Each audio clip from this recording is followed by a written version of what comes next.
Granny used to say what due to Caesar, motivate, inspire, live for Jamaica. Ring the bell, knock up, pot cover. Yes, JPU family, on a run come look here. Jamaica people, everybody, JLP, PNP and no P, on a run come hear this. Then people, on couldn't tell me say PNP can't count. Me tell you know, don't ramp with the economy, you know. Our economy need people who know maths and can count and one equal 2. No.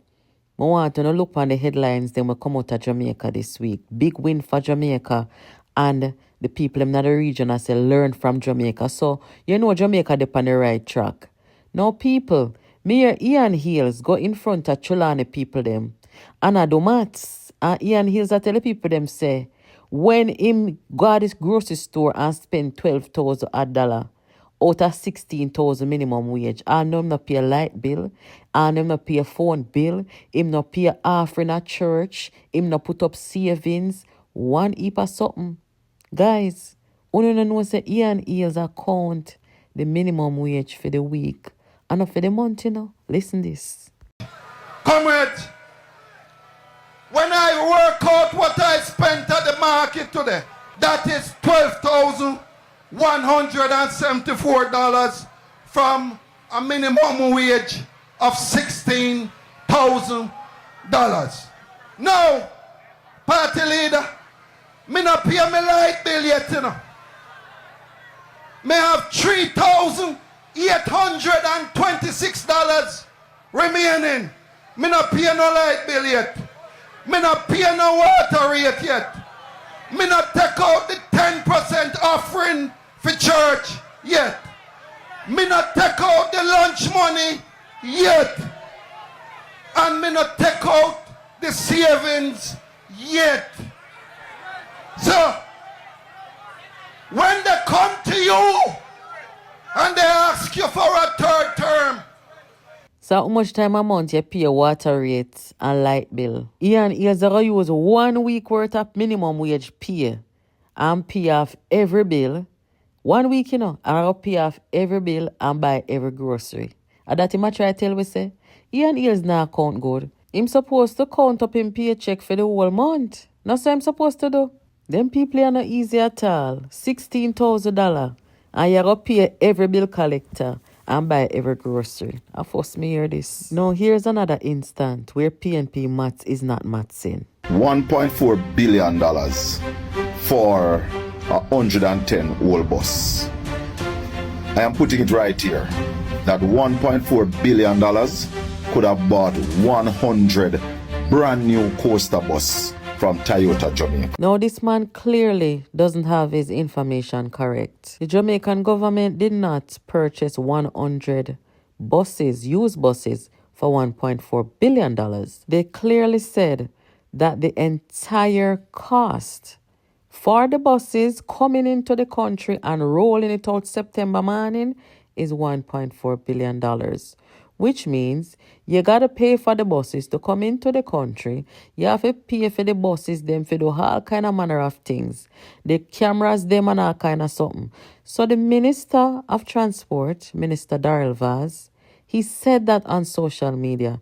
And he further spoke on Jamaica Politics Uncovered last night, reiterating what the cost was.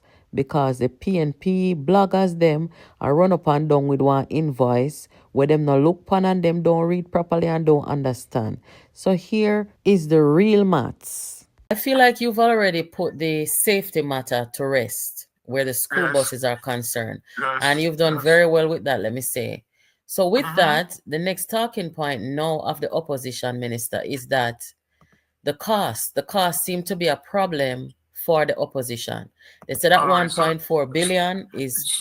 So let me clarify for you and for your viewers and your listeners.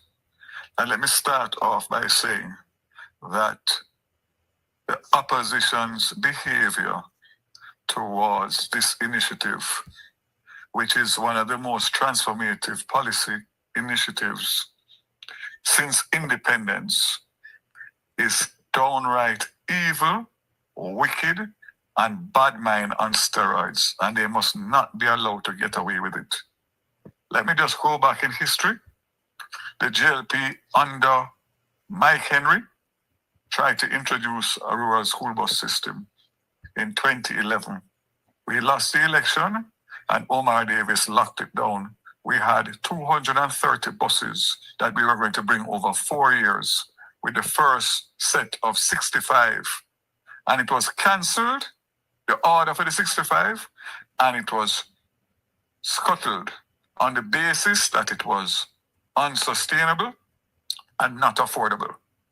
In 2013, JUTC tried to do the same thing by putting 20 buses as a pilot for rural school bus, again scuttled and locked down by the PNP. So this will be the third attempt, and this one is not going to fail because the buses are going to roll out in September.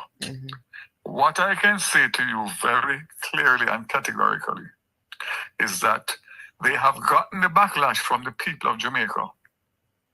And now they are using their bloggers to spread mischief and propaganda because they can't open their mouth again. These are the facts. The 110 buses will arrive in Jamaica between now and the end of July. 26 are here and 14 are being cleared tomorrow. That puts us at 40. And the rest of them will come on weekly shipments from Miami over the next 3 weeks. So that is a done deal.